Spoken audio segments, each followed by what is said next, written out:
homeschooled outside. So as we were working with someone whose approach to learning and life and all of that stuff is different from ours. Autism is, they have different neurological processes.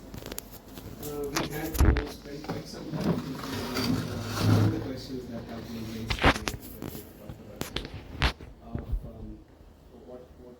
How do children learn? Why do they learn? What is learning? What is worth learning? But while I was coming here in the morning, so they did ask me if I wanted to speak, and I said no, I don't want to speak. But then I heard Bhaskar mention how perfection and precision. Stop us from doing something that I should be doing, and I said, okay, I'm going to speak. And also because this has been a fantastic gathering and sharing session, so I'm feeling inspired to kind of share at least a few of the things that I have observed. I wouldn't say learned, observed. So the first thing is, and by the way, I resonate with many things that Bhaskar has said today. One of the most important things I think he has said is, let's not worry about the curriculums and systems and lessons and all of this stuff. What children need is a responsible adult. A responsible adult who they can model themselves upon. That's what we talk about in teaching. We can't teach, we can demonstrate. We can show, we can model what it is that we expect our children to become, and that's the best we can do, as far as I understand. So the first thing is that humans are highly emotional beings. We need to recognize that, we need to acknowledge that. Our emotions, when they take us over, they can overpower the most rational and the cognitive side of us, and we are at their mercy. So what we need, all of us as humans, is we need a safe, supporting and nurturing environment first. It's a non-negotiable requirement. Children under stressful environments do not learn, they cannot learn. There is something, I believe it's called cortisol or something that is produced in the brain when it's stressed, and that hinders pretty much all of our cognitive processes. And the kind of pressure that we are putting on children, we're not talking about, children in war zones and all of that. A child who faces this question of what are you going to do after 10th is stressed. Right? Violence works that way, stress works that way. So what we need as learners, adults, and especially children, is an emotionally sensitive environment that can support and that nurture us first. And the more different you are, the more is the need for this environment. We may call it autism, we may call it ADHD, we may call it anything. First and foremost thing is that they are different from us. One way or the other, we are all different from each other.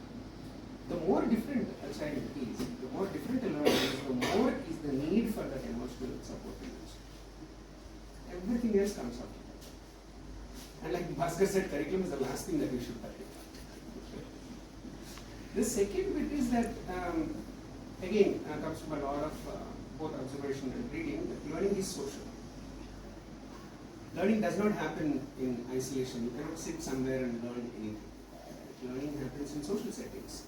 It is an interactive as well as an interpretative process. Interactive process meaning you learn by interacting with things, environment and people around you. And interpretative in the sense that I may say whatever I may say. You will interpret it and learn it in your own way. You never learn anything, none of us learns anything exactly the same way that is being said, right? There is an engine in your head which is interpreting everything that you are receiving. And therefore, people construct their own knowledge. All you can do is maybe present certain things that can nudge people towards learning. We need to remember that it is interactive and interpretive. What that means is that we need to have learners involved in meaningful interactions that go beyond talking and listening. As a matter of fact, I would believe that all the talking that we have done today is maybe about 5%. If we could have learned 100%, by talking and listening to each other, we will learn 5%. What is more productive is we do things together. So what learners need is opportunities to do things either by themselves or with their peers or with mixed age and age groups. Unfortunately, Bhaskar also said what we are doing is we are learning to talk. That's what we have done, both of us done today. That is what we will do tomorrow when we do the workshop, the day after, right? But that is the most ineffective way of teaching people, or the most ineffective way that learners learn, right? Especially young learners, they learn in their own ways, and they learn what they need to learn. The best we can do is put them in a context where we can maybe point to what we believe she needs to learn. That's all we can do. However, we need to remember that those goals are our goals. They are not the child's goals. So if you have a goal, and you have put a lot of thought into designing a process for the child to learn, achieve that goal, and she just says, that's it. You can't do anything about it. With that humility, we have to approach this entire system. Right? Having said that, if we want a child to learn, we surround her an environment where we all read. Reading is valued, and at one level, reading is necessary to survive in that environment. Then, children to read. They don't learn to read because we keep telling them it is important to read. They don't learn to read because they see the people who read succeed at exams. No, they don't learn any of that. They don't learn to read in any of the situations. They learn if you put them in an environment where reading is an essential and valued skill. It's as simple as that. For example, I have tried to learn HTML a lot of times. The only time where I have managed to break through is tomorrow I need to build that website. Tonight I sit, 2 hours, the website is ready. I forget all HTML immediately afterwards. I learned because I am in an environment where learning is necessary. Similarly, if we want a learner to be a responsible person, which we all want our children to be, they should be in an environment where adults are responsible.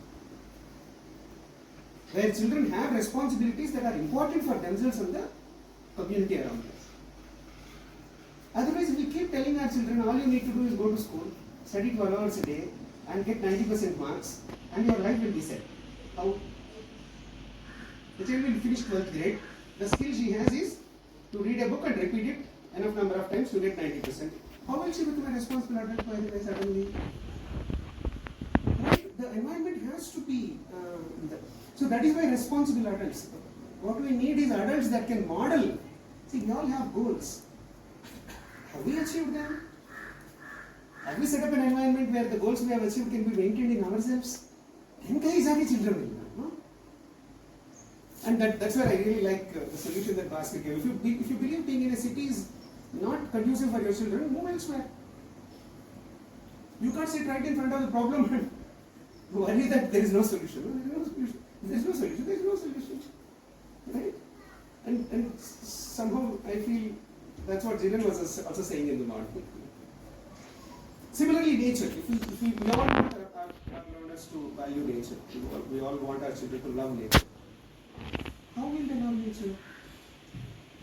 How will they become comfortable with nature? Nature is very romantic when you see it from an AC car, which I do most of the time.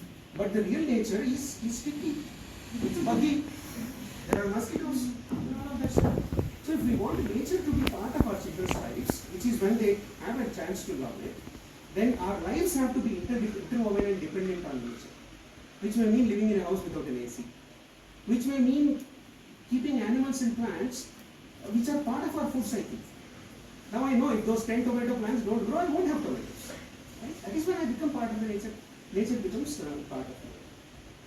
And to repeat, while these might be worthy goals, wonderful goals, but these are our goals.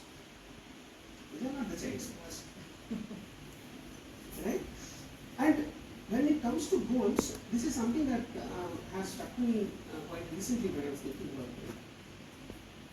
And again, I'm going to quote Bhaskar and Jena and Meenakshi today till no end. Like he said, the whole point of education is really simple. I need to be happy with myself, love myself. I need to be happy with the environment. But why are we spending so much time? Because we have designed a system. And Jiran sir is against all methods. Right? So that system is what makes us think. What happens when you design a system? And we start certain goals for the system. Now we all believe that the world is going to be very complicated. It's going to be very deep. It's going to be a dog-eat-dog world.